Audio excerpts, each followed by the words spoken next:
Bueno, buenos días, queridos estudiantes de la Facultad de Ciencias Económicas y Empresariales. Hoy es un verdadero placer para esta facultad, dentro de su 50 aniversario, pues tener a un ponente de primerísimo nivel como es el doctor Esteban García Canal. La semblanza la va a realizar la profesora García Cruz, pero yo quiero de verdad agradecerle muy sinceramente su presencia en este acto, pues porque todos los días no podemos contar con un ponente de tan alto nivel, y además con una temática que creo que encaja perfectamente con las asignaturas que vosotros impartís, o en las que estáis matriculadas. Ya digo, para esta facultad es un honor, dentro también de nuestro 50 aniversario que se encuadra este acto, así que felicitarnos a todos por esta efeméride que empieza precisamente en el día de hoy y nada, y agradeceros la presencia en este acto. A continuación le doy la palabra a la doctora García Cruz, a la que ya le agradezco de antemano, como siempre, el trabajo y el esfuerzo que hace al frente de la Cátedra Extenda de Internacionalización de la Universidad de Sevilla, con las propuestas que siempre nos trae y con los ponentes que siempre trae. Así que muchísimas gracias, Rosario. Tienes la palabra. Muy buenos días y muchas gracias, señor decano. Y también agradecer al profesor García Canal por estar hoy aquí con nosotros compartiendo su tiempo y sus valiosos conocimientos. Me consta y os quiero hacer partícipes a vosotros de la total disponibilidad que el profesor García Canal nos ofrece siempre cuando se trata de colaborar con nosotros. No podemos dejar de sentirnos muy orgullosos por ello. Presentar al profesor García Canal es una tarea muy fácil, pues se une su tremenda valía profesional con la personal y no me cabe la menor duda que la primera es el resultado de la segunda. Hacer alusión a su trayectoria académica es todo un privilegio. Ha sabido equilibrar con éxito su enorme capacidad de aprendizaje, propio de un excelente investigador, con unas grandes dotes para transmitir ese conocimiento adquirido, propio de un excelente académico, con todo lo que ello conlleva. Es catedrático en Organización de Empresas, director del Instituto Universitario de la Empresa, director de la Cátedra de Crecimiento e Internacionalización Empresarial de la Universidad de Oviedo. Además de todo el bagaje de publicaciones científicas.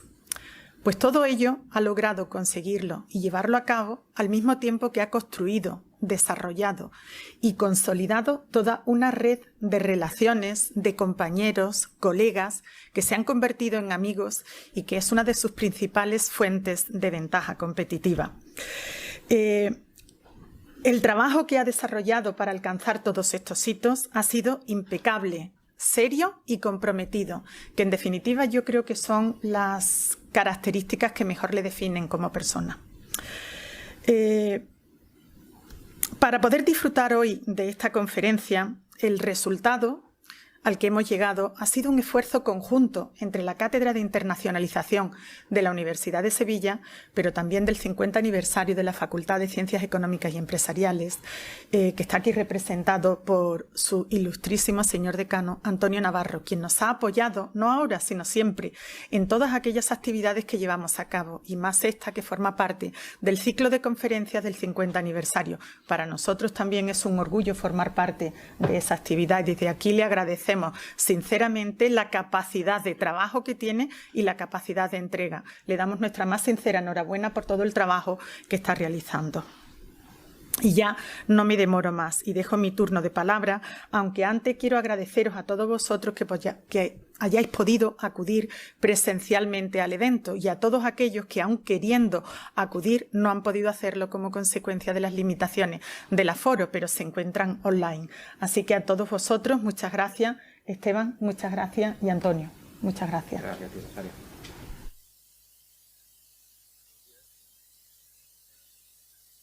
Muchas gracias. Muchas gracias, Rosario, por la presentación y gracias por la invitación y también, por favor, a Antonio por acogerme dentro de este ciclo del 50 aniversario de la Facultad Me siento abrumado, ¿no?, por esta presentación. Son amigos, por lo tanto, aplicar el descuento habitual que se hace cuando un amigo te presenta. Mis sinceras felicitaciones también para la Facultad de Empresariales por su 50 aniversario. Realmente las universidades, su vida se mide por siglos. Entonces, lo que pasa es que los estudios de economía y sobre todo de administración de empresas son relativamente jóvenes y, bueno, puedo decir que es un hito llegar a 50 años y, lógicamente, le deseamos una larga vida a la Facultad de Empresariales. Bueno, pues yo voy a hablar de las claves para el éxito internacional de la empresa y voy a empezar con una paradoja. Cuando se habla de empresas multinacionales, cuando se habla de empresas grandes, cuando se habla en definitiva de crecimiento, se da la circunstancia de que el proceso de crecimiento es siempre muy bien visto por la opinión pública, por los políticos, por las autoridades, porque es un proceso que lógicamente va acompañado de desarrollo económico. Una empresa que crece, crea empleo, hace de tractora de la comunidad. Pero luego, cuando el proceso culmina y se consolida, digamos que la gran empresa, la empresa multinacional, muchas veces es vista con recelo. ¿Por qué? Bueno, ¿por qué? Bueno, pues porque se considera que tiene un poder del que puede abusar. Bueno, es una cuestión curiosa, ¿no? Entonces, yo en ese sentido quería ya comenzar rompiendo la lanza por la empresa que crece internacionalmente, por la empresa que se consolida internacionalmente, por la empresa multinacional, porque es una empresa que va a crear mucha riqueza allí donde está. Pensemos, por ejemplo, qué sería de La Coruña si le quitamos pues todo el empuje que ha supuesto para ese área Inditex. Sería realmente mucho menos de lo que es, ¿no? Entonces, por lo tanto, desde el punto de vista de la sociedad, es bueno que las empresas crezcan. ¿Y qué ventajas puede tener la empresa que se internacionaliza? ¿Por qué las empresas deberían internacionalizarse? Bueno, vamos a comenzar con esta foto. Supongo que todos conocéis estos dos modelos. Puede que alguno lo tenga, él o su familia. ¿Cuál de estos coches es mejor? Si tuviera que preguntaros, ¿cuál os gusta más? ¿A quién le gusta más el BMW? Que levante la mano. Bueno. Muy bien. ¿Y el Volvo? ¿No le gusta a nadie el Volvo? Ah, bien, vale. Bueno, vale. Bueno, pues este es un poco el razonamiento que quería hacer. Fijaros, en Alemania, que es uno de los países que lidera la industria del motor, tienen a BMW, tienen a Mercedes, tienen a Audi como marcas premium y se venden muchos Volvos. Y en Suecia, que fabrican los Volvos, es el país originario de los Volvos, se venden BMWs. ¿Esto qué quiere decir? Que, bueno, sencillamente la empresa que se internacionaliza encuentra al cliente que está dispuesto a pagar más por lo que ellos producen. No es más que esto. Entonces, si te quedas en tu país, pues probablemente estás perdiendo oportunidades de llegar precisamente a esos clientes que estarían dispuestos a pagar más por tus productos.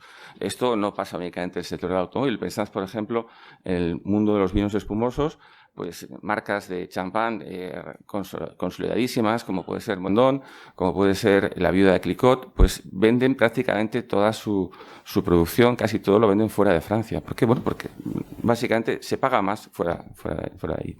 Entonces, esa es la gran ventaja que tiene la empresa que se internacionaliza. ¿Es la única ventaja?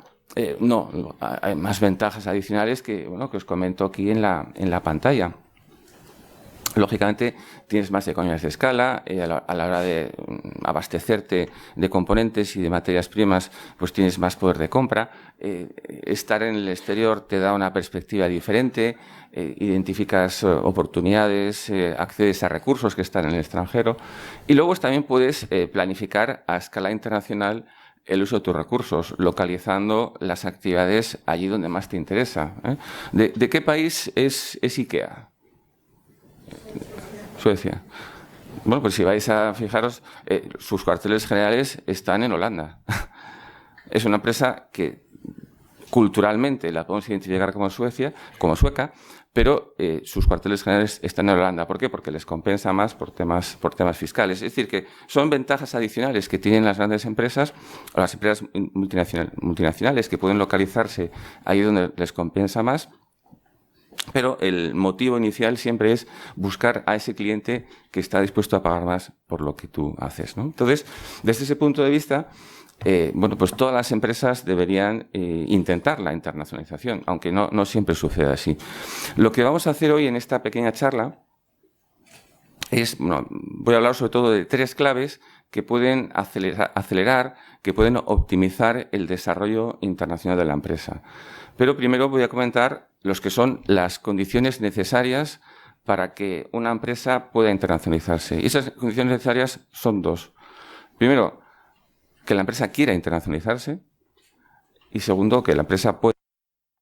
¿Vale?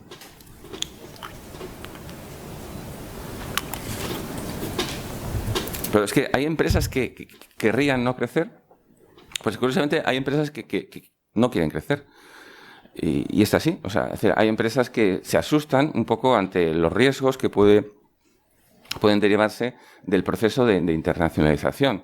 Internacionalizarse siempre requiere hacer inversiones y eso pues lleva un riesgo. Y también incluso hay empresas que tienen miedo a lo que puede suponer para su reputación pues la internacionalización. ¿Qué empresa de distribución es líder en supermercados en España? Mercadona. ¿Qué empresa es líder en el sector de la moda? Inditex, ¿vale? ¿Quién es mejor? ¿Quién es mejor empresa? Bueno, habría que... Opiniones. ¿Quién está más internacionalizada? Inditex está en más de 200 países. ¿En cuántos países está Mercadona? Está en 2, está en España y en Portugal. Ha tardado muchísimo, se lo ha pensado mucho. ¿Por falta de recursos? No, es sencillamente, bueno, pues que realmente no lo veían claro y han tardado en, digamos que tirarse a la piscina. Luego hay muchas empresas que son familiares y que probablemente no tienen músculo financiero suficiente para financiar su proceso de expansión internacional y, bueno, pues no quieren dejar de ser familiares, no quieren perder su control. Hay más razones. Bueno, también lógicamente te complica la vida. Ser internacional te complica la vida. Una estructura más compleja, un modelo de negocio más complicado. Y luego, pues también hay empresas que no quieren internacionalizarse, que no quieren crecer por un tema de, fijaros, de visibilidad. Es decir, hay umbrales regulatorios que van asociados al tamaño. Entonces voy a poneros aquí esta pequeña diapositiva. Fijaros, esto es la distribución que existía en España hace unos años de las empresas por tamaño. Lógicamente, a medida que aumenta la facturación, pues se ve el número de empresas que hay. Esto tendría que ser, digamos, una distribución exponencial perfecta, ¿vale? Porque sería lo normal. Es decir, lógicamente, cuanto más facturas, no todo el mundo que quiere puede llegar a facturar mucho, ¿no? Entonces se va reduciendo la densidad de empresas. Pero hay 2 umbrales que aparecen aquí, que hay unos picos que rompen un poco la tendencia natural, que son los 6 millones y los 4,7 millones. ¿Qué pasa a los 6 millones? Bueno, pues os lo digo yo. Si una empresa factura más de 6 millones, pasa a depender de la unidad de grandes contribuyentes del Ministerio de Hacienda, ¿vale? O de la Agencia Tributaria. Entonces, bueno, va a tener una supervisión mucho mayor. Entonces, hay gente que no quiere someterse a ese escrutinio. En los 4,7 millones en aquel momento estaban unas exigencias de auditoría que ahora están elevadas. Pero bueno, digamos que estas cosas siempre van a pasar. Luego hay, digamos ya, en otros países, en países emergentes, hay empresas que no quieren asomar la cabeza porque, bueno, pues si tienes que tener más problemas de seguridad o lo que sea, ¿no? Entonces, digamos que la primera resistencia que tenemos que hacer para crecer internacionalmente es querer hacerlo. Entonces, estos son obstáculos que hay que superar. Pero no basta solamente con querer. Tienes que poder hacerlo. ¿Por qué? Porque una empresa que traspasa sus fronteras está, por así decirlo, saliendo del territorio donde en teoría es más competitiva. Digamos que estás en un país donde te conocen, donde tú conoces a tus clientes y has desarrollado tus productos a su medida. Entonces vas a ir a un nuevo país donde no te conocen, donde tú no conoces las peculiaridades de los clientes, de la forma de comprar, no tienes una red propia para poder operar. Y esto es lo que se conoce como la desventaja del extranjero. ¿Vale? Se conoce de esta forma. Entonces, para poder internacionalizarte, tienes que tener algo que te permita superar esa desventaja del extranjero, que son unas ventajas competitivas que hayas desarrollado en tu país, bien porque tienes recursos que no tienen otras empresas o porque sabes utilizarlos mejor y eso se traduce en algún tipo de innovación que hace que tu producto tenga más atractivo. Fijaros que, bueno, lógicamente la empresa que es capaz de, con esas ventajas, pues bien exportar, bien invertir en el exterior, acercarse a ese cliente que está dispuesto a pagar más, luego pues entra en una especie de círculo virtuoso, y por esto viene aquí esta flecha desde la presencia internacional a la competitividad. Bueno, por las razones que os decía antes, ¿no? Pues que te internacionalizas, tienes una perspectiva nueva, accedes a recursos, tienes más economías de escala, eres más eficiente, ¿eh? Pero hace falta ese empujón, esa competitividad para poder dar el salto al exterior, ¿vale? Entonces, estos son, digamos, las condiciones necesarias para poder crecer. Esto es como la introducción a esta presentación, y ahora voy a hablaros un poco de los 3 factores clave que yo quería comentar en relación a cómo acelerar y cómo optimizar el crecimiento. Estos factores, digamos, otros aspectos clave en el crecimiento internacional son 3. El primero es perfeccionar el uso de la experiencia acumulada. El segundo es pensar en términos de nichos de mercado. Y el tercero es apoyarse en el crecimiento externo, ¿eh? Cuando hablamos de crecimiento externo, nos vamos a referir a alianzas estratégicas y a adquisiciones. ¿De dónde vienen estos 3 factores? Bueno, no me los he sacado de la manga, ¿eh? Aquí tenéis un poco abajo, pues, un poco los trabajos previos en los que yo he estado implicado y que nos han llevado, pues, a identificar estos 3 factores. Casos para escuelas de negocio, monografías que hemos hecho glosando la trayectoria de empresas de alto crecimiento, y luego con 2 libros que tengo, sobre todo con el profesor Mauro Guillén, que analizamos un poco el crecimiento acelerado de las empresas españolas durante las últimas décadas y el auge de las empresas multinacionales de países emergentes. Son empresas que han tenido un crecimiento acelerado, y estos 3 factores clave que vienen aquí han estado atrás. Y sobre esto, sobre lo que voy a centrar ya el grueso de mi intervención tras esta pequeña introducción que os he comentado. Primer factor clave: perfeccionar el uso de la experiencia acumulada. Todos los casos de crecimiento acelerado que nosotros hemos analizado, y casi pondría como reto que a alguno el que esto no se diese, partían de un conocimiento profundo del negocio, ¿eh? Digamos que toda empresa que crece es una empresa que, digamos, que conoce las reglas del negocio. Probablemente para después romperlas, pero digamos que hay que saber un poco la operatoria. ¿Y eso cómo se consigue? Bueno, pues básicamente pues por una tradición familiar, bien por una experiencia previa, de muchos motivos, ¿no? Entonces, ese es, digamos, el punto de partida del desarrollo de un modelo de negocio exitoso. Pero claro, con ese conocimiento del sector, esa experiencia acumulada en el sector, lo único que haces es equipararte a las empresas que ya están ahí. Entonces, esto no te da una ventaja competitiva por sí mismo. Lo que hay que hacer es algo distinto de lo que hacen los demás.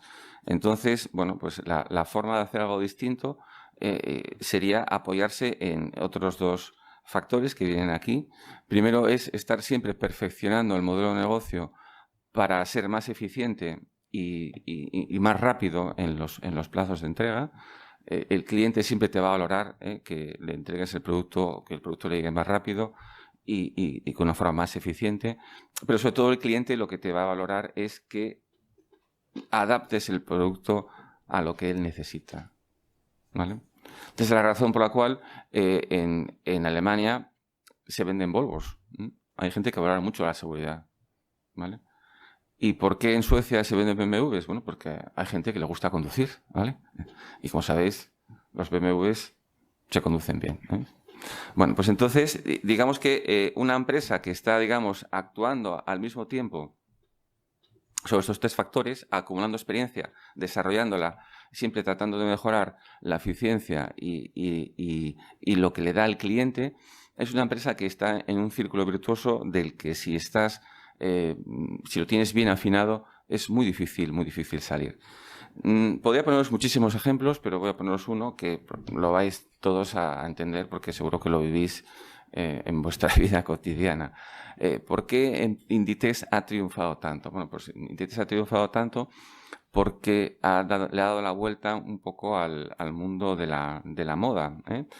El modelo tradicional de la moda antes de los 90, antes de que Inditex empezase a perfeccionar su modelo, era, digamos, un modelo de empuje, un modelo que se llama push, ¿no? Donde básicamente el proceso iniciaba en la mente de un diseñador que podía ser mejor o peor, pero era, digamos, un tipo que creaba, ¿no? Y a partir de ahí había todo un proceso industrial y comercial donde se trataba de presionar al mercado para que absorbiese eso que había generado el diseñador con mayor o menor acierto. ¿Vale? Un modelo de push, ¿no? De empujar al mercado. ¿Cuál fue la innovación de Inditex? Bueno, pues Inditex le dio la vuelta y sencillamente lo que ellos intentaron, su modelo de negocio, como todos sabéis, es un modelo que se llama a veces cheap and chic, ¿no? Es como barato y cool, o barato y a la moda, o barato y atractivo. Es tratar de identificar cuáles son las necesidades más recientes, más rabiosas de moda que tienen los clientes. Entonces, eso se identifica como pues, a través de cazadores de tendencias y un poco viendo el feedback que deja el cliente en la tienda. Sabéis que ellos analizan mucho pues, lo que se prueba, lo que se compra, lo que no se compra, y a partir de ese momento ellos tienen una gran agilidad para hacer cambios en su diseño y reponer el stock con aquello que tiene más demanda en las tiendas. En un proceso que, bueno, pues es un círculo que se va realimentando, donde ellos, en función del feedback que reciben en la tienda, son capaces de, en 15 días, introducirte un modelo nuevo. Siempre, bueno, se ponía como ejemplo cuando la hoy reina Leticia, pues se anunció su compromiso con el entonces príncipe Felipe, pues lleva una chaqueta, una cruzada blanca de Armani. Bueno, pues Zara tenía a los 15 días un diseño inspirado de esa chaqueta y fue un éxito ese. Entonces, fijaros, si tú eres capaz de hacer una proposición de valor al cliente, siempre utilizando lo que tú sabes del negocio, pero para ser más eficiente, más rápido y darle lo que necesita, es muy difícil que esa proposición no tenga un éxito en el mercado, ¿no? Entonces, este es el primer factor, lo vamos a dejar aquí porque es la base de lo que viene después y entonces vamos a ir comentando ya al segundo, ¿no? Que es pensar en términos de nichos de mercado.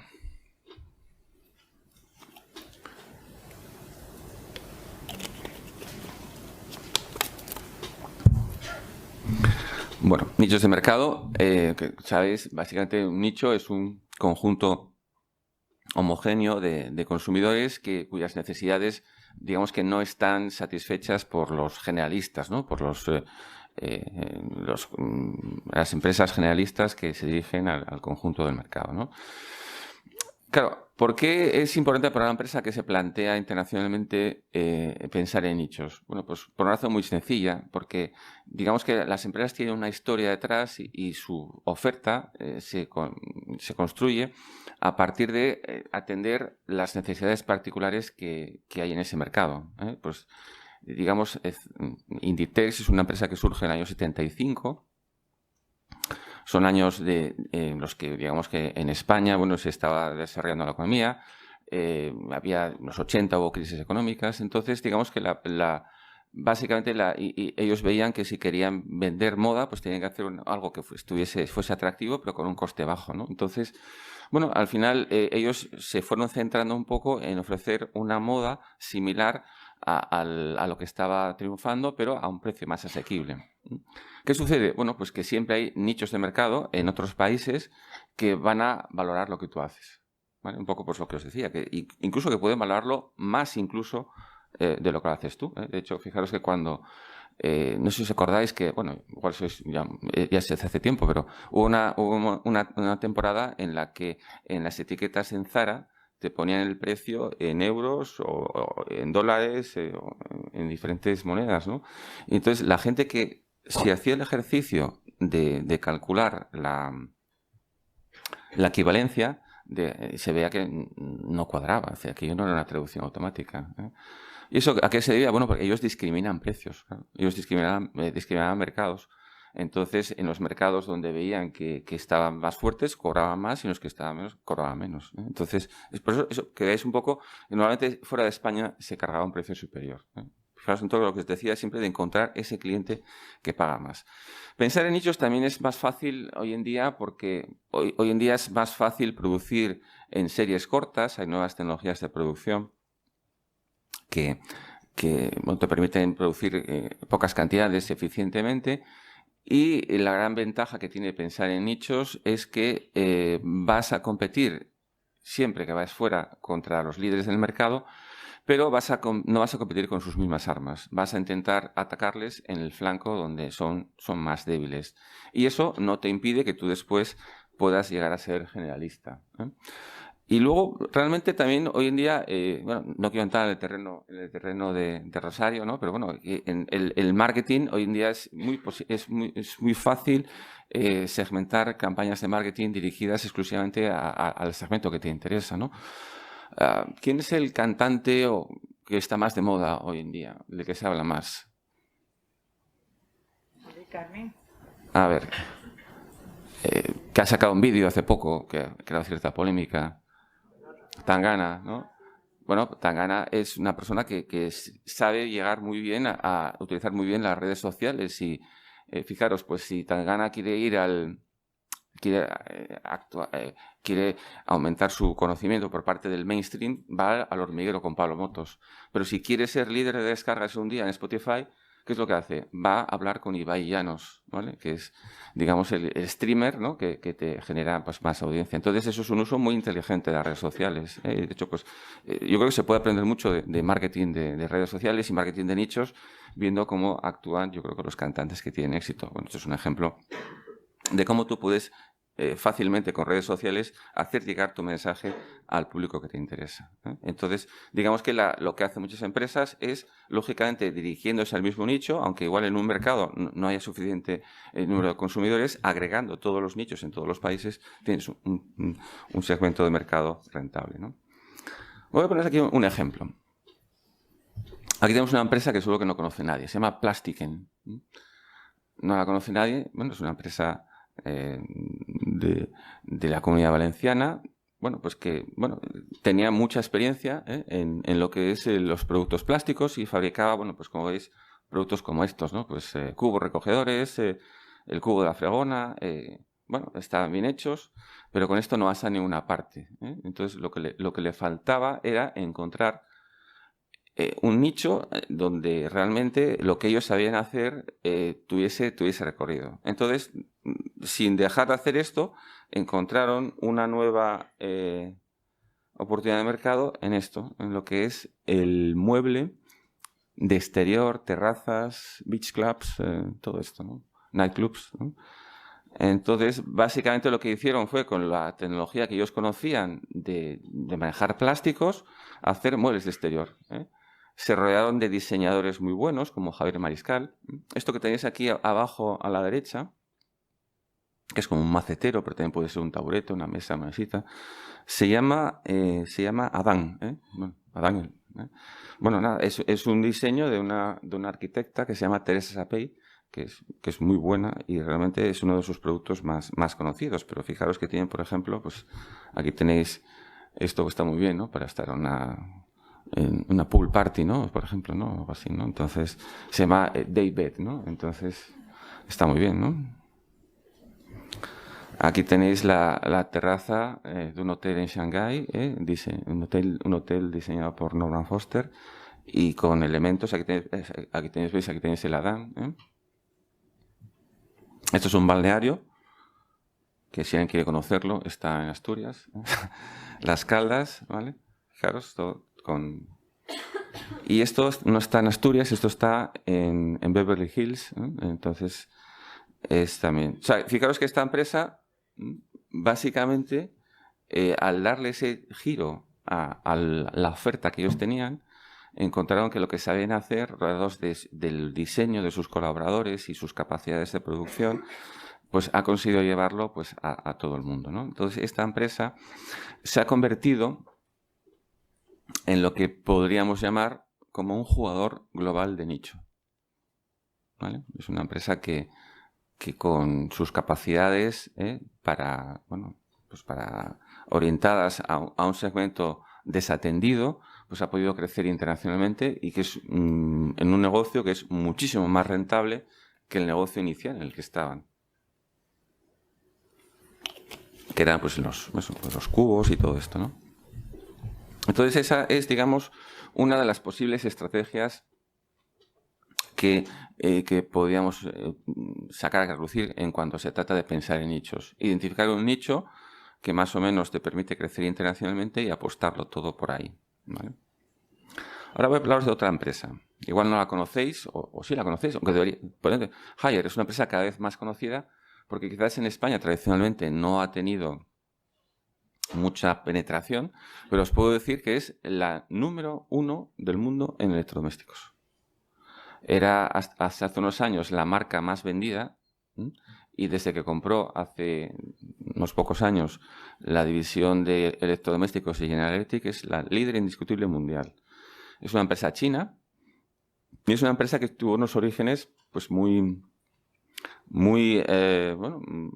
básicos, ¿no? Como cantidad de empresas del país. Tenía un déficit de tecnología, tenía problemas de calidad y bajo el liderazgo de un tipo muy influyente, un líder que quería ser como una especie de que admiraba a los grandes gurús, ¿no? del management, pues esta empresa apostó por la calidad, apostó por dar valor a los clientes y, bueno, pues una empresa que se posicionó en China en el segmento alto, digamos, ¿no?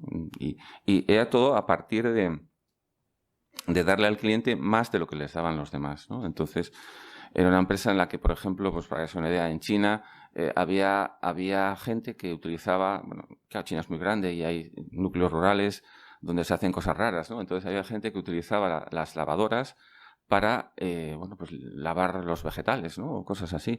Entonces, claro, imagino se estropeaba muchísimo. Entonces, ellos ¿qué hicieron? En vez de decir, bueno, es vuestro problema de utilizarlo para algo inadecuado, lo que hicieron fue diseñar una lavadora que te permitía un uso mixto, ropa y vegetales. Entonces, como se plantea su expansión internacional, esta empresa que había ido con esa filosofía haciendo todo tipo de electrodomésticos, pues esta empresa se encontró con que en cada mercado podía dirigirse al segmento que estaba más desatendido. Pues, por ejemplo, el primer país al que fue, fijaros, fue Estados Unidos. Que uno puede pensar, bueno, Estados Unidos es el país más avanzado del mundo, y yo soy un fabricante chino, ¿qué puedo hacer yo aquí? Bueno, pues encontraron un nicho en las mini neveras. ¿Y a quién les vendieron? Les voy a hacer una pequeña encuesta. ¿Cuántos de vosotros sois de Sevilla? Levantad la mano. Vale. ¿Y cuántos vivís con vuestros padres?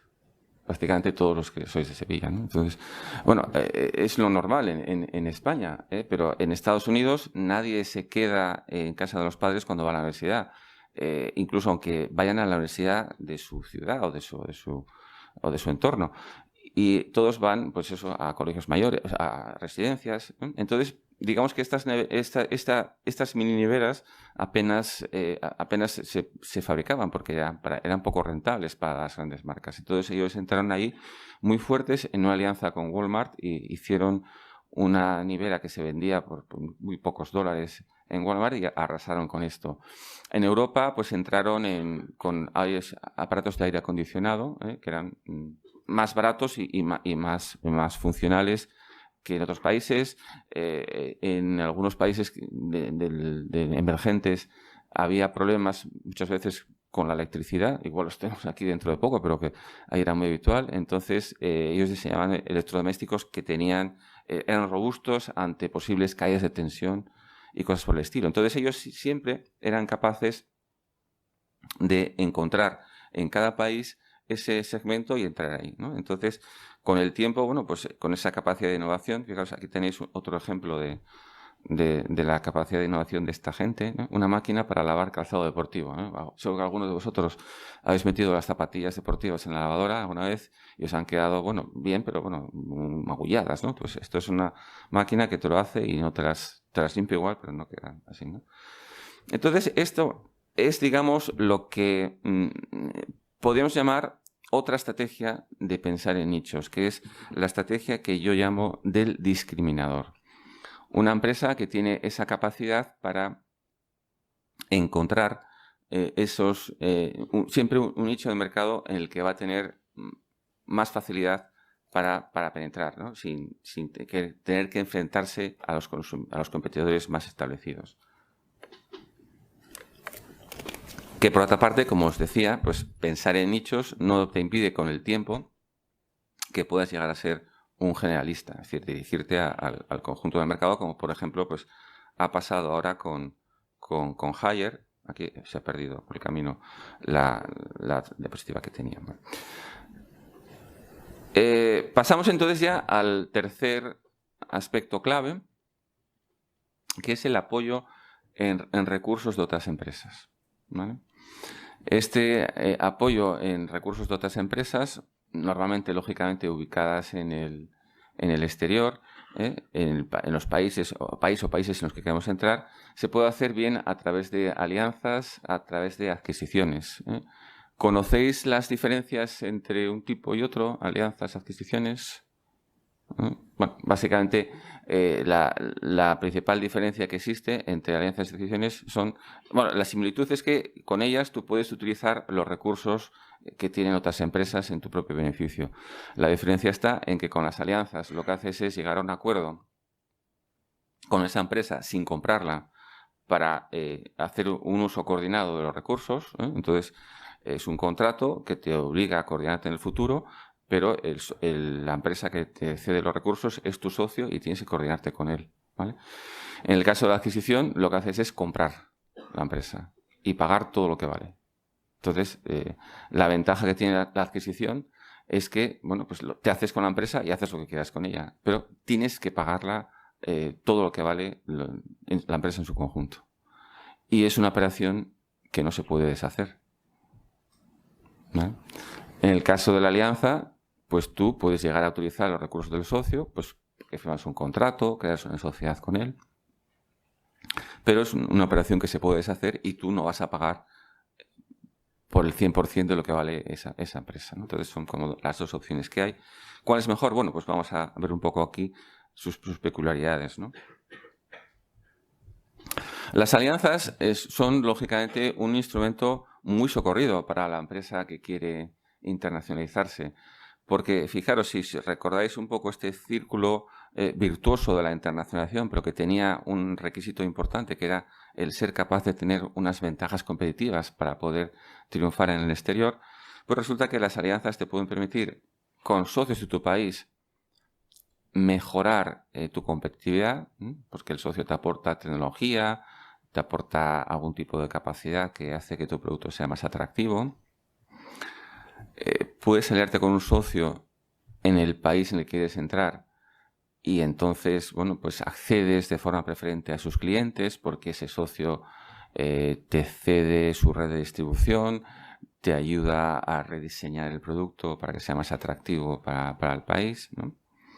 O incluso, pues tú, a través de alianzas internacionales, puedes acceder a tecnología, recursos que mejoran tu competitividad en general, no solamente haciéndote más atractivo para ese país, no solamente facilitando el que tú puedas tener una mayor pegada en ese país, sino que sencillamente lo que puedes hacer es ser más competitivo en términos generales, ¿no? Entonces, digamos que las alianzas en ese sentido son un instrumento muy útil. Pero claro, también es verdad que las alianzas es un cajón desastre donde caben muchísimos tipos de operaciones, ¿no? De hecho, pues fijaros, aquí tenemos un poco lo que puede ser, son las tres vías que existen para la internacionalización, ¿eh? Tú te puedes internacionalizar básicamente de tres formas, ¿eh? Pues puedes vender en el extranjero los productos que fabricas en tu país de origen. Esas son las exportaciones, ¿vale? Extremo superior, ¿vale? Puedes vender en el extranjero productos que fabricas en el extranjero, ¿vale? Y eso es la inversión directa en el exterior, ¿eh? Porque creas una filial, ¿vale? Y entonces produces y vendes fuera, extremo inferior. Y en el medio tenemos una opción que son los acuerdos contractuales, que son básicamente acuerdos en los que tú cedes el derecho a utilizar algún tipo de activo, algún tipo de conocimiento que tienes tú. El ejemplo típico es la licencia, cuando tú, por ejemplo, pues cedes a una empresa en el extranjero el derecho a utilizar tu diseño, tu marca, tu producto, lo que sea, ¿no? Entonces, bueno, digamos que es una opción que tiene ventajas porque, bueno, básicamente tú no inviertes nada, y es el socio que tienes en ese país el que va a asumir el riesgo. Tú únicamente vas a cobrar, pues lógicamente, por la cesión que haces de ese activo, ¿no? ¿Qué papel desempeñan las alianzas? Pues las alianzas pueden estar presentes en todos los casos, ¿eh? Aquí tenéis las formas diferentes de entrar. Las formas diferentes de entrar en un nuevo país, y en los 3 casos puedes hacerlo con socios, ¿eh? Normalmente en la exportación, cuando tú exportas, tienes siempre un distribuidor local, que es el que te lleva los productos. Pues eso es una alianza. En el caso de la inversión directa, cuando tú creas una filial en el extranjero, esa filial puede ser en coparticipación con otros socios. Es lo que se llama una joint venture. Pues eso es una alianza. Y normalmente los acuerdos contractuales, todos ellos son alianzas, ¿vale? O sea, es decir, que fijaros que realmente hay muchas formas y es muy difícil que las empresas no se vean abocadas a utilizar alianzas en sus operaciones que suponen la entrada en un nuevo país. Pero hay otro tipo de alianzas a las que yo tampoco quería dejar de referirme, que son las alianzas que yo llamo globales, ¿no? Digamos que los ejemplos que os he puesto antes son alianzas que podéis llamar locales, específicas de un país. Pero hay proyectos de alianza que son alianzas globales, en las cuales las empresas lo que hacen es coordinarse con otras a escala global o a escala internacional, al menos en varios países, ¿no? Un ejemplo que podríamos poner es este, ¿no? El de Renault, Nissan y Mitsubishi.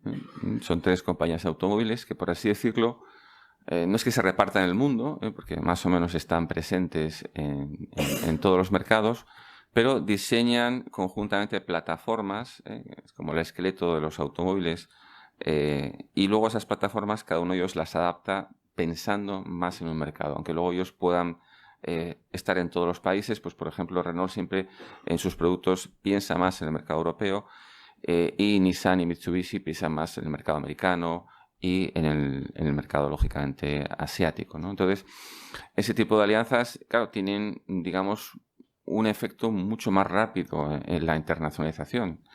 Porque, claro, fijaros, pensadlo, con una alianza local, tú entras en un país, ¿vale? Aceleras tu desarrollo en un país, pero con una alianza de este tipo, tú puedes pasar de ser un jugador, por ejemplo, europeo, en el caso de la alianza con la alianza de Renault con Nissan, pasas a ser un jugador global, con ya presencia y economías de escala, presencia global en todo el mundo, ¿no? Entonces, es, digamos, un paso de gigante. Es como que pasas a jugar en una categoría superior. Entonces, ¿esto vale para todo tipo de empresas? Bueno, pues aquí más o menos tenéis una matriz 2x2 que siempre nos gusta mucho a todos los profesores de gestión. Y vemos un poco el tipo de alianza que pueda global, que puede beneficiar a una empresa en función de su situación de partida, ¿eh? Hay empresas que necesitan de todo para mejorar su presencia internacional, ¿no? Necesitan que se les facilitar el acceso a nuevos países y mejorar la competitividad de sus productos, ¿no? Y hay empresas que están sobradas, empresas que realmente ya están donde quieren, y empresas que tienen un producto competitivo, ¿vale? Entonces, que no necesitan socios para ninguna de esas etapas. Pero en cualquiera de los escenarios, en cualquiera de ellos, estas alianzas te pueden ser interesantes, ¿no? Pensad, por ejemplo, en este caso, ¿no? El caso de la primera etapa, en el que no necesitas socios ni para cubrir el mercado a nivel global, ni para desarrollar el producto. ¿Qué te puede aportar un socio? Pues lo que te puede aportar es liberarte de las actividades que a ti no te aportan valor, ¿no? Pues, por ejemplo, pensad en el caso de Inditex. Inditex es una empresa súper integrada verticalmente, salvo en lo que es la confección de sus prendas de vestir. La confección no las hacen ellos. ¿Por qué? Bueno, porque es una actividad muy intensiva en mano de obra, requeriría muchísima supervisión, complicaría muchísimo la estructura y hay muchas empresas por ahí que son capaces de hacerlo. Entonces, si lo hicieses tú internamente, no serías mejor que ellos, ¿no? Entonces, es importante, lógicamente, la confección, pero no marca la diferencia que lo hagas tú o que lo haga otro. Entonces, tienen acuerdos con empresas que fabrican todo lo que necesitan, determinadas prendas, pues, para todo el mundo, ¿no? Pensemos ahora, por ejemplo, en empresas que lo que necesitan es... tienen un producto que es competitivo, pero lo que les falta es, digamos, pues acelerar la presencia en determinados mercados. Pongo aquí un ejemplo, que es la empresa esta de los helados Fargy. Ha firmado un acuerdo, una master franquicia, con una empresa de catarí, pues para lanzar franquicias en todo lo que es la zona de Emiratos y países árabes. Bueno, pues de la noche a la mañana, pues pasas a tener una presencia en un núcleo importante de países. Y en el caso, bueno, la verdad es que la master franquicia es un acuerdo muy interesante porque supone que tú, sin invertir nada, pues vas a poder recibir unos royalties por el uso de tu marca, más luego todo, lógicamente, los suministros que tú les puedas llegar a hacer. Hay empresas que ya están en los países en los que les interesa, pero les falta, digamos, algo para llegar a más clientes. Bueno, pues por ejemplo, por poner un ejemplo que tenemos, la alianza entre Kaiku y Benecol. La alianza con Kaiku y una empresa finlandesa que le permitió desarrollar el Benecol, una especie de probiótico que te ayuda a reducir el colesterol. Bueno, pues había una empresa finlandesa que tenía ese probiótico, o sea, que tenía ese principio activo, y ellos le llegaron a acuerdo con ellos para introducir este producto, y a través de esta alianza, pues ellos, en las zonas en las que ya estaban, básicamente España, Península Ibérica, América Latina, lanzaron un poco este producto, ¿no? ¿Y qué pasa cuando realmente estás mal? O sea, es decir, necesitas socios para todo. Necesitas socios que te ayuden a aumentar tu presencia internacional y socios para mejorar tu competitividad. Bueno, lo que hay que darse cuenta es que en el mundo de los negocios nunca hay caballeros blancos. Nadie que te vaya a ayudar por la cara o por tu cara bonita. Entonces, evidentemente tú puedes conseguir un socio que sea tan bueno como tú en términos generales, pero que os complementéis. Cuando estás en la peor situación, bueno, pues lo único que puedes hacer es intentar sumarte, unirte a gente como tú y alcanzar una masa crítica, ¿vale? Pero fijaos, por ejemplo, todos conocéis, supongo, el grupo Tusa. A lo mejor el grupo no suena a Tusa, pero digamos, Exe Hoteles, Eurostars, son marcas que vienen de este grupo. Este grupo surgió inicialmente de la unión de 3 hoteles, a 3 empresarios de propietarios de un hotel que querían mantener su independencia, pero querían competir con los grandes. Entonces se unieron y crearon una sociedad para prestarse servicios en común y abriéndola a otros hoteles que se asociaran con ellos. Así crearon una central de reservas y diversas compañías de servicios que prestaban servicio a todos ellos. Cuando ya incluso crecieron, pues llegaron a ser lo que son hoy, un grupo que tiene pues un área turística donde se prestan servicios a los hoteles asociados y un área hotelera propia donde tienen sus propios hoteles que los gestionan de acuerdo con sus principios y con esas marcas que os decía, básicamente Eurostars y Exe, ¿no?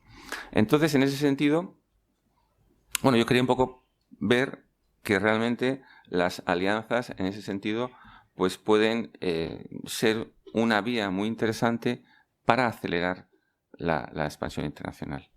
Para ir terminando, voy a hablar ya del tercer aspecto, que son las adquisiciones, ¿vale? Entonces, las adquisiciones, como os decía, son la otra vía para acelerar el crecimiento, en este caso porque nos apoyamos en los recursos de otra empresa que la compramos y pasa a ser nuestra y hacemos con ella lo que queramos, ¿vale? Bueno, podemos hacer con ella lo que queramos. Claro, entonces lo que os puedo decir de las adquisiciones es que yo he visto casos de adquisiciones que han sido un éxito impresionante y han sido como la guinda que completa el pastel, ¿no?, de lo que es un proceso ejemplar de crecimiento internacional. Y he visto operaciones ruinosas que han sido como el último naipe en un castillo, que lo pones ahí y se acaba desmoronando todo. Entonces, estamos hablando de algo que puede ser la consolidación o la ruina. Entonces, es algo que hay que tomar con mucha cautela. Sí, porque, como os decía, las alianzas, en el fondo, tú son operaciones que las puedes deshacer. Pero si tú has comprado una empresa, le has dado una pasta al que te la vende, no puedes decirle, espera, esto no es como el Corte Inglés, ¿no? Pues si no quedas satisfecho es tu problema, ¿no? No te van a dar el dinero. Entonces, bueno, digamos que las adquisiciones, para que tengan sentido, pues tienen que reunir 3 requisitos. Primero, que sean operaciones en las que tú cubras una carencia interna, accedes a algo que te complemente y que no puedas adquirir de otra vía. Luego hay una lógica financiera detrás. Es decir, tú pagas por la empresa todo lo que vale. Pero claro, os voy a poner un ejemplo. No sé si conocéis una empresa, no tenéis que conocerla, se llama Cemex. Cemex es una empresa que era líder y sigue siendo líder en América Latina de cementos, pero en el año 2007 compró la líder australiana de cementos, que a su vez era propietaria de la líder de cementos en Estados Unidos. Fue una operación típica de pez pequeño se come pez grande, muy agresiva, ¿eh? Se apalancaron muchísimo, es decir, se endeudaron para poder comprarla. Y en 2007 consiguieron ser líder mundial. ¿Qué pasó en el sector del cemento a partir de 2008? ¿En 2008 pasó algo en el cemento o algún sector relacionado con el cemento? Crisis financiera mundial en la construcción. La gente dejó de comprar casas, los constructores se arruinaron y la gente dejó de comprar cemento. O sea, la demanda cayó muchísimo.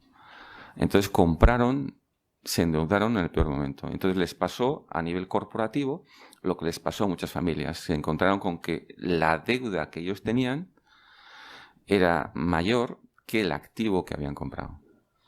Entonces, bueno, lograron deshacerla, o sea, lograron liquidar la operación vendiéndola por menos de lo que la habían pagado, lógicamente, y perdieron, lógicamente, el liderazgo mundial, pero consiguieron subir a duras penas. O sea, es decir, que fue una operación que por hacerla en el peor momento y por pagar una prima excesiva, pues complicó mucho su vida, ¿no? Y luego hazte cuenta que cuando tú compras una empresa, básicamente el que te la vende te pide el precio acorde a lo que él está obteniendo por esa empresa. Y luego la vas a gestionar tú, que a lo mejor la gestionas peor. Entonces hay empresas que tú entras en ellas como un elefante en una cacharrería, te pones a cambiar todo y claro, te das cuenta que cuando tú compras una empresa la mayor parte de lo que pagas son intangibles. Entonces, claro, cómo gestiones tú esa empresa es importante, ¿no? Entonces, bueno, aquí, fijaros, voy a terminando con esta frase que es de Sam Rumin, que es el CEO y presidente de Haier. Entonces, él es una empresa que creció en China adquiriendo empresas y que a nivel mundial también creció con adquisiciones, ¿no? Entonces, él decía que el target, cuando se habla de adquisiciones hay bidder y target, bidder es el que compra, target es el que es comprado, que él buscaban targets que eran como peces atontados, es decir, compañías que estaban bien por dentro, pero quizás tenían un problema financiero, tenían algún problema coyuntural, pero que estaban bien. Es como el pescador que ve un pez atontado, como el salmón que va subiendo ahí a duras penas por el río y lo puedes capturar, ¿no? Pero te lo puedes comer. No es el pez muerto que está flotando y que, bueno, si te da algo si lo comes, ¿no? Entonces, digamos que lo ideal es comprar una empresa que esté bien, que tenga buenos fundamentos, que tenga buenos activos y que, bueno, la compres por el precio adecuado, ¿no? Entonces, bueno, es así como Haier ha conseguido ser, como os decía, por 12º año consecutivo, la marca más vendida y líder mundial, ¿no? Entonces, bueno, aquí tenéis un poco pues el resumen de cuándo adquirir. Compramos para llegar a objetivos que por nuestros propios medios no podemos conseguir. Pagamos un precio razonable. Tengamos cuidado, sobre todo si nos endeudamos. Y, bueno, pues teniendo mucho cuidado de qué hacemos con la empresa. Si no somos capaces de gestionarla mejor que el que nos la ha vendido, mejor mantener una especie de muralla china y no interferir demasiado. Y si somos capaces de gestionar mejor, pues ahí sí tendríamos que adquirir, ¿no? Bueno, no sé si os he dado demasiada información. Recapitulando, pues nada, aquí tenéis básicamente el resumen de lo que yo he querido contar. Básicamente crece primero el que quiere y puede, y las empresas que nosotros hemos visto que han tenido pues un crecimiento más acelerado y más fluido, digamos, han sido las empresas que han partido de la base de optimizar, ¿no?, la experiencia que tienen acumulada, dirigiéndola hacia nichos de mercado y acelerando el proceso, pues apoyándose en los recursos de otras empresas. Pues nada, muchas gracias, reitero el agradecimiento, gracias por asistir, gracias a la Facultad y a Rosario por invitarme y enhorabuena a la Facultad por su 50 aniversario. Muchas gracias.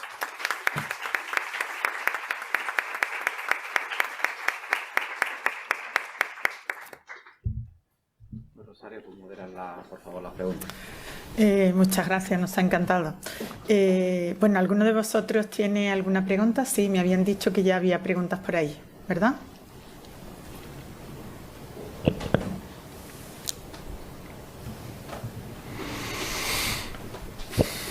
Hola, muy buenas.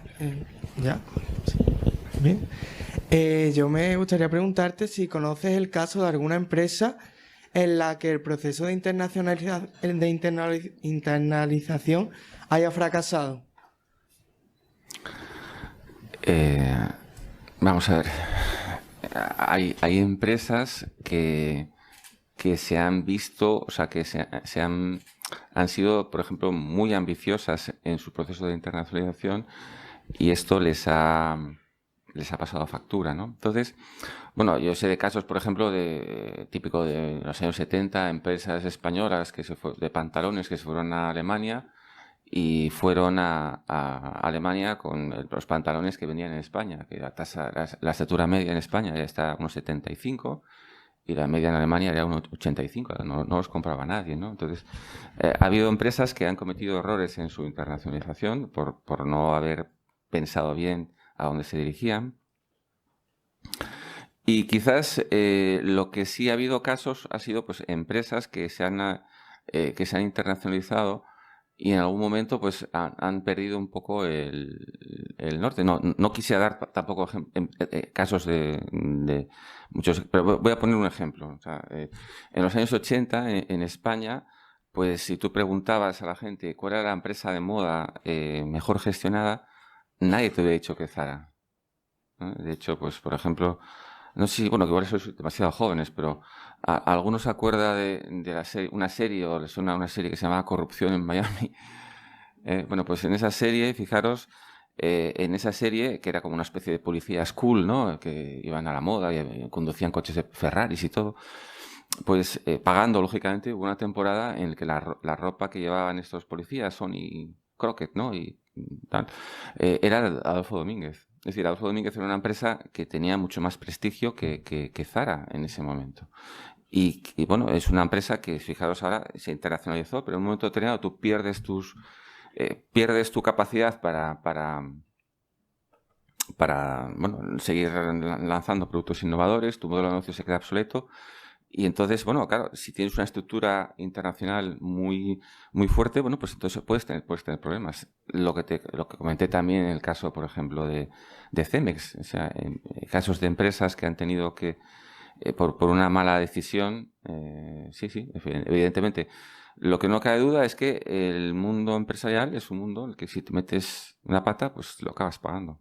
No sé si contesto tu pregunta con esto, ¿no? Bien, ¿alguna otra persona más? Sí, sé que había por ahí más preguntas.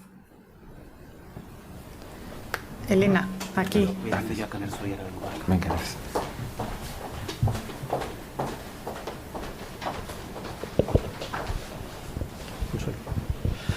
Bien, buenos días. Muchísimas gracias, Esteban, por tu presencia y por la charla tan amena que hemos recibido. Y yo creo que todos hemos aprendido bastante, ¿no?, en esta conferencia, ¿no? Mi pregunta quizás sea la pregunta del millón, ¿no? En cuanto al tema de la pandemia, ¿no? Que, digamos que en cuanto a los procesos de internacionalización, ¿verdad? Me está ocurriendo igual que al compañero, internacionalización, a partir de la pandemia, ¿se detectan o habéis visto que los comportamientos sean diferentes en cuanto a las exportaciones, las alianzas estratégicas o otros tipos de... O las inversiones, ¿no? ¿Ha habido un cambio a raíz de la pandemia? Una pregunta, muchas gracias, una pregunta muy interesante. Bueno, lo que podemos decir de efectos de la pandemia han sido los efectos inmediatos, ¿no? Entonces ha habido, lógicamente, lo quité en el último momento, tenía aquí un gráfico con la facturación de Inditex, ¿no? Y bueno, básicamente ha sido el primer año que ha caído, ¿no? Es decir, empresas de moda se ha vendido menos, lógicamente. El grupo Louis Vuitton, Moet Hennessy, pues ha caído mucho su facturación. La gente, para quedarse en su casa, no se compra un bolso, ¿no? Pero entonces, y lógicamente, empresas relacionadas con el sector sanitario, pues ha aumentado su facturación, ¿no? Entonces, eso sí es, digamos, es algo que se ha producido. Lo que ha hecho la pandemia, a mi juicio, es acelerar algo que ya se venía dando, ¿no? Que es el proceso de desarrollo del comercio electrónico, ¿no? Entonces, las empresas que más han crecido, pues han sido, por ejemplo, pues Amazon ha crecido mucho, es decir, las empresas de comercio electrónico. Entonces, la pandemia, yo creo que lo que ha introducido cambios en muchos aspectos, no todos, o sea, no hemos visto ni siquiera ni la mitad de lo que se ha producido, pero lo que sí ha desarrollado pues son lógicamente todos los canales electrónicos, el comercio electrónico, todo esto pues se va a acelerar con la pandemia, porque incluso ha habido mucha gente que se ha visto abocada a entrar, ¿no? Digamos que había un proceso, digamos, más lento de adopción de comercio electrónico, de digitalización, y con la pandemia pues la gente se ha visto obligada a comprar más online, ¿no? Y entonces, bueno, en cuanto eso será lo que veamos más de cara a futuro. Cambios en las necesidades de los consumidores, bueno, pues se ven también en la vivienda, pero bueno, a nivel de internacional yo veo como dos tendencias que son, por un lado, la aceleración de lo que es el comercio electrónico, y quizás lo que hay también son tensiones políticas en el mundo emergente que pueden frenar un poco lo que es el proceso de globalización, ¿no? Entonces, hay como dos realidades paralelas, ¿no? Se está acelerando todo lo que es hay una convergencia en lo que es las transacciones electrónicas, pero a nivel geopolítico pues hay, digamos, un retroceso del proceso de globalización. Es un poco así lo que te puedo decir. Muchas gracias. Muy bien.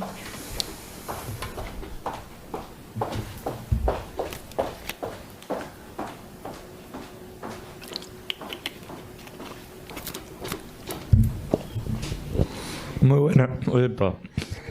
Muy buena. Hablando de política macroeconómica, ¿qué piensa usted del entorno empresarial español para la atracción de empresas y del entorno empresarial español para la fuga de empresas actuales? ¿Cree que tenemos un entorno atractivo para la internacionalización de empresas extranjeras y un entorno no atractivo para las empresas actuales que comercian en España o que tienen su sede en España para huir a otros países en busca de nuevas oportunidades? ¿Qué es decir, si España es atractiva para que venga capital exterior a invertir? Sí. Y si las condiciones para que las empresas españolas puedan salir al exterior son buenas, ¿no? Eso. Si usted cree que son buenas y si no lo fueran, ¿cuál es la solución o el problema? Bueno, son dos preguntas muy relacionadas, ¿no? ¿España es un sitio atractivo para invertir? Bueno, básicamente lo que quieren los inversores cuando vienen a un país es que haya una estabilidad institucional, instituciones fuertes. Nadie quiere que le cambien las reglas del juego, ¿no? Entonces, bueno, pues quizás la situación actual, ¿no? en España no sea la mejor, ¿no? Para atraer inversiones. ¿Cómo afecta esto a que las empresas quieran irse o no irse? Bueno, de hecho, hay una literatura, incluso en el campo de la dirección internacional, que habla de lo que se llama la inversión exterior como vía de escape, ¿no? España no está todavía en esa situación, ¿no? Que son empresas, por ejemplo, de países con instituciones muy débiles, donde el empresario dice, pues yo este país no me interesa, pues me voy a otro, ¿no? Pues por ejemplo, pues yo qué sé, estoy en un país en el que se ha producido un golpe de Estado o que sea, pues me voy con el negocio a otro sitio, ¿no? Hombre, esperemos que esto no pase aquí, ¿no? ¿Qué es lo que necesitamos para que haya más empresas internacionalizadas? Bueno, yo siempre he defendido que en España, si no hay más empresas internacionalizadas, puede haber una parte que sea porque no se quiere, pero son los menos. Los que más hay son empresas que no pueden, ¿no? Entonces, yo creo que hay que tener una visión un poco schumpeteriana de lo que es el desarrollo económico. O sea, la economía de mercado se basa en que las empresas nacen, crecen y sobreviven los mejores. Entonces, cuando una empresa que no va bien, se le empiezan a dar ayudas, es como un zombie que está ahí y que al final está reteniendo recursos que si liberasen podrían favorecer el emprendimiento en otras empresas, ¿no? Entonces, bueno, probablemente hay una dualidad en el caso español. Hay empresas muy buenas y empresas muy malas. Entonces, bueno, desde luego los españoles no somos más tontos ni más listos que los demás, ¿no? Entonces, bueno, probablemente lo que hay que hacer es desarrollar instituciones más fuertes y probablemente intervenir menos la economía. Es quizás lo que podría decirte. ¿Vale? ¿Alguna otra pregunta más? Sí, allí hay una.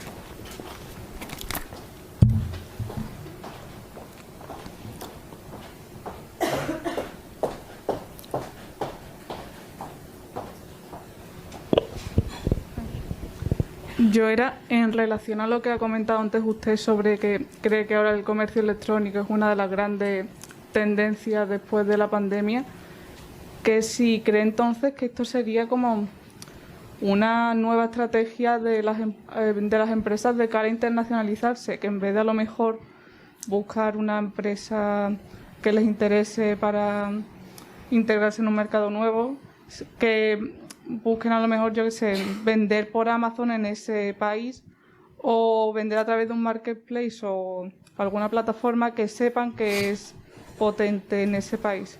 Si cree que... Tu pregunta es muy pertinente, o sea, es decir, que tú, desde el momento en el que tenemos una parte importantísima de la población mundial conectada a Internet y con un ordenador, con un teléfono móvil delante, tú puedes pensar, han desaparecido todas las barreras y yo puedo vender a quien quiera, ¿no? Entonces, efectivamente, esa oportunidad está ahí. ¿Conocéis los smartphones OnePlus?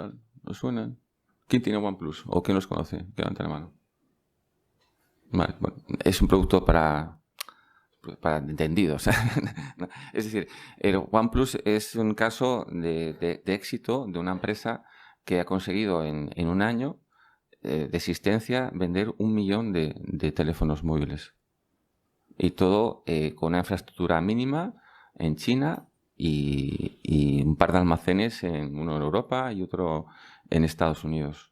Esto se consiguió precisamente con redes sociales y lo que pasa es que digamos que esto, que estuvo muy bien, les permitió arrancar pero llegado el momento, pues tú tienes que empezar a tener presencia física en los países. Es decir, que digamos que si lo haces bien, las redes pueden ser un trampolín. Pero luego llegar al mercado generalista ya requiere pues ya empezar a tener una infraestructura mayor, ¿no? ¿Son buenos los marketplaces? Bueno, la verdad es que la experiencia en general es que, bueno, con Amazon el que gana es Amazon. Es decir, que tú puedes crear Amazon, digamos que siempre te va a forzar a vender a un precio bajo. Y si lo que tú haces tiene éxito, pues lo van a introducir en su categoría de productos. Evidentemente, yo creo que es un trampolín, es algo que te ayuda, es algo que es posible, pero que digamos que incluso cuando te sale mejor, pues al final, para seguir creciendo, tienes que ir a los canales más tradicionales. De hecho, pues OnePlus cada vez más pues está ya entrando en los canales tradicionales. Es decir, a día de hoy, si te quedas únicamente en la venta online, bueno, pues estás un poco en nicho, ¿no? Pero sí, hay casos de empresas que han sido muy... hay un caso que es muy interesante, que es una empresa que se llama PharmaPax, es una empresa de Estados Unidos, pero si a alguien le interesa el tema, pues puede entrar a PharmaPax.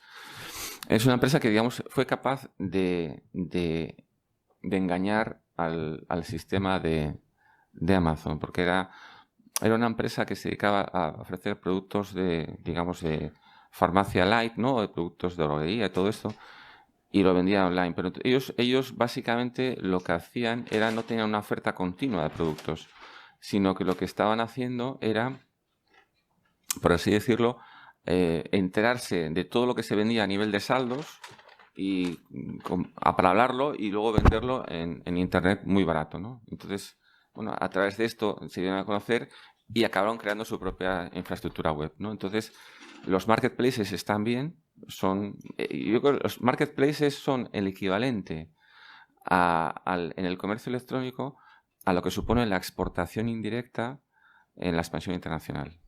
Sabéis que las empresas, se suele decir que en la teoría de Gradual, las empresas empiezan exportando indirectamente para ver qué tal, es decir, con la ayuda de un exportador, ven qué tal les va y a partir de ahí pues pueden seguir, ver si les interesa seguir adelante con el proceso, ¿no? Pues un marketplace puede ser, digamos, una prueba también de qué medida tienes mercado afuera, ¿no? Pero luego, lógicamente, si quieres seguir creciendo, tienes que ir ya con tu propia infraestructura, ¿no? Pero es muy interesante la pregunta. Muy bien, pues muchas gracias a todos vosotros. Sé que tenéis más preguntas y a mí también me gustaría, tengo 5 preguntas que hacerle. 5, madre mía. Pero el tiempo no me deja. Y además, bueno, pero las haremos. Podemos seguir contando contigo, ¿verdad? Cuando queráis, yo encantado. Estaremos encantados. Si tú me dices ven, lo dejo todo. Os lo he dicho al principio. Siempre que le pedimos ayuda, siempre colabora con nosotros. Siempre. Es su principal característica. Muchas gracias, Esteban, por la magnífica conferencia que nos has dado. Quedaría no para una hora. Esto puede dar muy bien para una semana. De diálogo, de análisis, de preguntas, de reflexiones. Muy interesante y muchas gracias. Y bueno, pues... ya, yo no tengo nada más que decir. Antonio, muchas gracias también. Pues a la vosotros. verdad, muchísimas gracias, Esteban. Yo además, bueno, soy de los que hace ya muchos años viene trabajando con la parte de exportaciones y me ha encantado tu presentación. Creo que todo lo habéis disfrutado y ahora lo que vamos a hacer pues también, bueno, pues darle un pequeño reconocimiento. Sabéis que la historia de la Universidad de Sevilla es bastante grande porque es una historia de más de 500 años y Esteban hoy se va a llevar... bueno, un resumen de la historia de nuestra universidad y le vamos a hacer entrega en nombre de Rosario y mío, pues de la historia de nuestra universidad. Pesa un poco. Muchas gracias, por favor.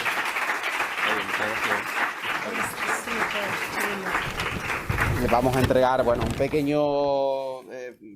y sobre todo, también queremos hacer un recuerdo de nuestro 50 aniversario para que nos tengas allí presentes. Hombre, eso es marketing.